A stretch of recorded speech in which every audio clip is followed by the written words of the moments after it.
ใช้ลูกอะไรไม่ได้หรอเฮ้ยมาได้แล้วทุกคนมาได้แล้วนี่เต็มบักใหญ่แล้วทุกคนนี่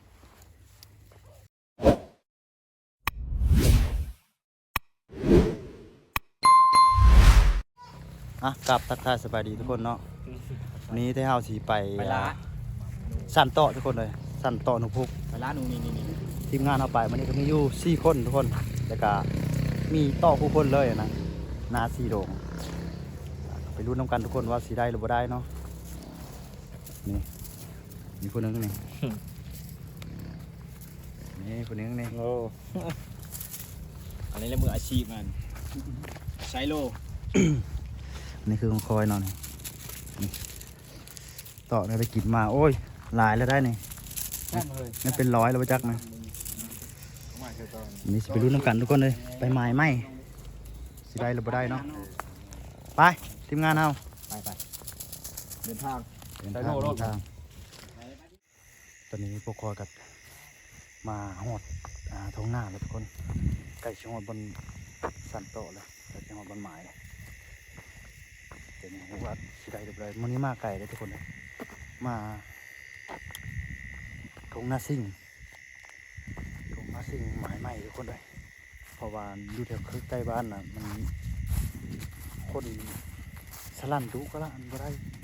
ก็เลยมาหมายใหม่หมดที่ได้เลยไปได้ทุกคนไปเพื่อนน้องกันมีสเก็ตจะสลันอยู่บ่ไปหาทางก่อนทุกคน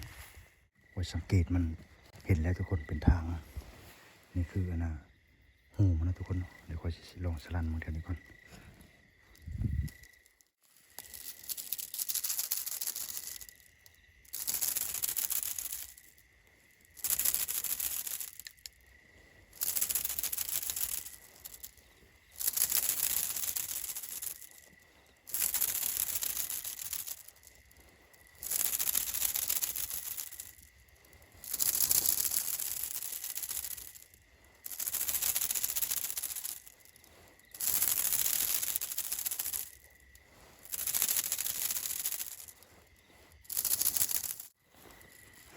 บ่เข้าทุกคนเลยมันเป็นทางมันเก่านี่แหละทุกคนเดี๋ยวสิไปหาวันใหม่ก่อนเดี๋ยวนี้มันเป็นทางอยู่ทุกคนเลย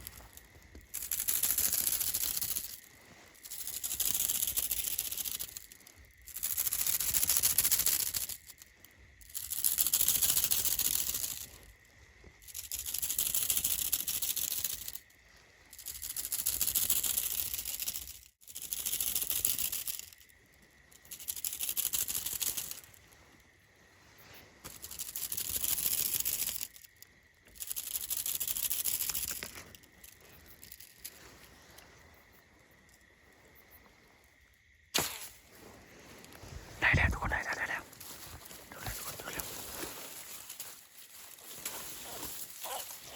นี่ทุกคนเต็มแบกมาแล้วทุกคนมาแล้วทุกคนเต็มแบกนี่น้อยแต่ก็พอเป็นพอทุกคนได้แล้วเต็มแบกโอเคเดี๋ยวสลัดเดี๋ยวก่อนทุกคนมันเข้ามา2 ตัวทุกคนเลยเดี๋ยวก่อนสิสลัดเดี๋ยวก่อน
ได้ทุกคนเลยบอกเข้าได้ตัวเดียวเลย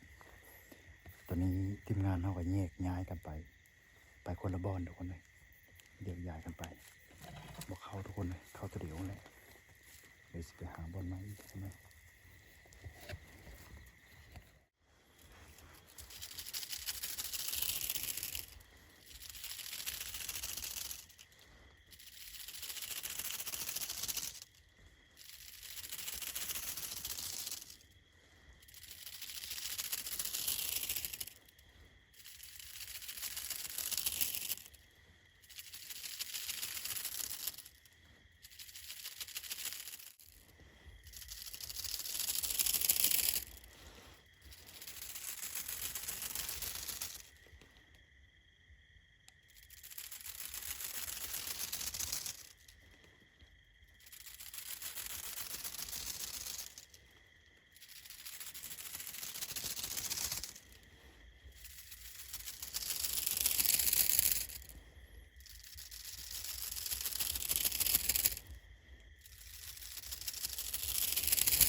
เป็นเลือกได้ปะ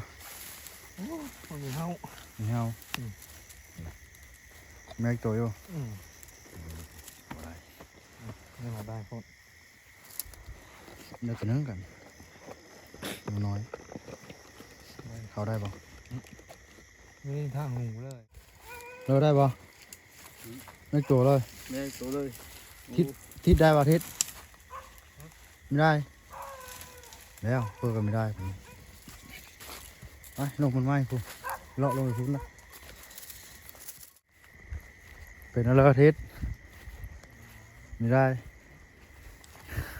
เฮาตัวนี้ เฮาหนูเฮา2 โต 3 โตแล้วมันท่านยิ่งตัวเดียวนะไม่หนูตัวเดียวนะ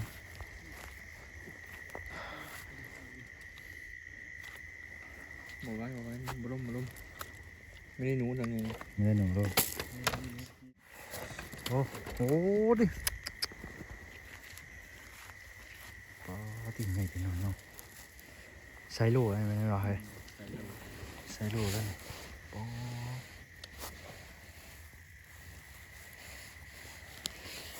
อ้ห้าช่องโลดโอ้ยิงหูมันอันหน้าคักแล้วยิงประมาณนี้ เป็นหญ้าเลย มันหอม คนเดียวหญ้ามาน่ะมันยิงเอาช่วยสร้างเนี่ย โอ้ครับทีมงานเข้ามาแล้วตัวนั้น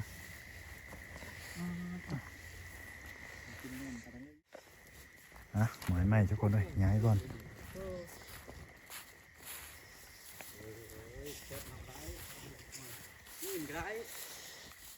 มานี่แล้วทุกคนมานี่แล้วนี่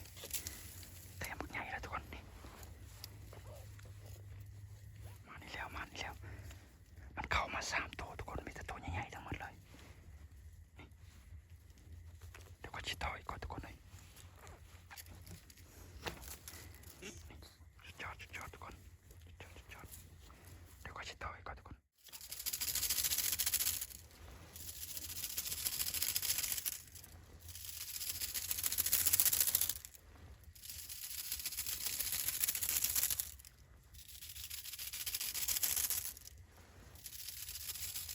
โอ้ยิงบุรันทุกคนเลย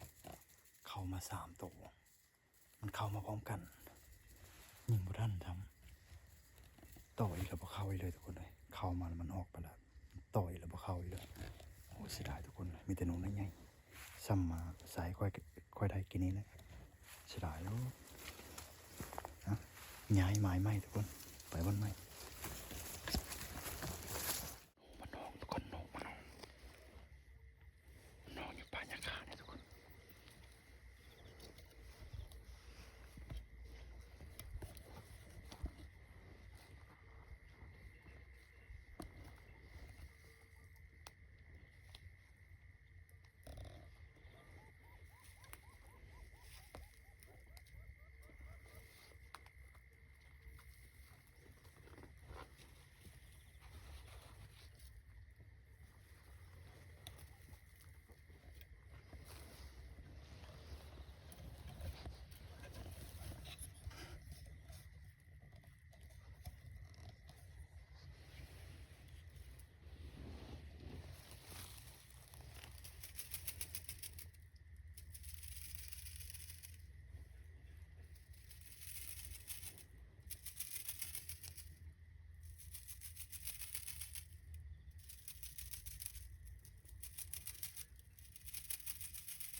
อนนี้เราทาทีมงานมา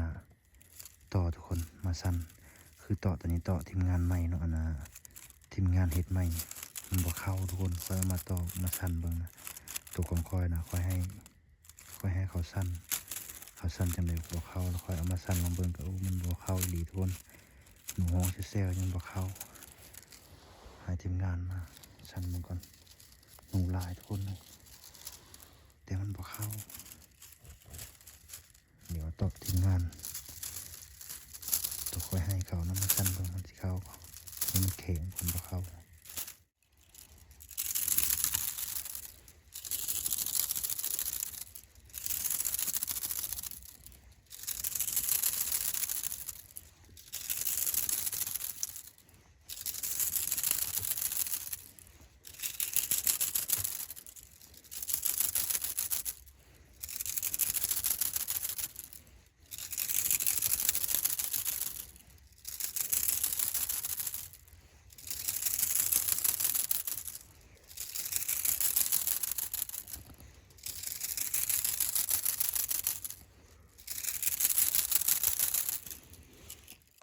บ่ได้ทุกคนเลย บ่เข้าให้ตอนไหนก็บ่เข้ายอมเลยทุกคนเลยบ่ได้สิให้ทุกคนเบิ่งว่าสิมีหนูจักตัวอยู่ส่งบ่ได้ทุกคนให้ยอมเลยอะบ่เข้าหนูฮ้องอยู่กับบ่เข้าได้หนู3ตัวทุกคนเลยแต่บ่ฮู้ว่าทีมงานเฮาสิได้หรือบ่ได้เนาะเพราะว่าตอนนี้เฮาก็แยกกันตอนนี้อยู่น้ำคอยมีหนู3ตัวเนาะได้หนู3ตัวเดี๋ยวถ้าไปลุ้นน้ำกันนะกับทีมงานว่าสิมีหรือบ่มีเนาะคอยมี3ตัวเนาะมีแต่ตัวใหญ่ๆตัวไหนตัวนี้ก็ตัวใหญ่ไซโลตัวนี้ไซโลบ่ได้บ่เข้าคอยยอมเลยตอกสั่นก็ถือโอเคอยู่แต่บ่เข้า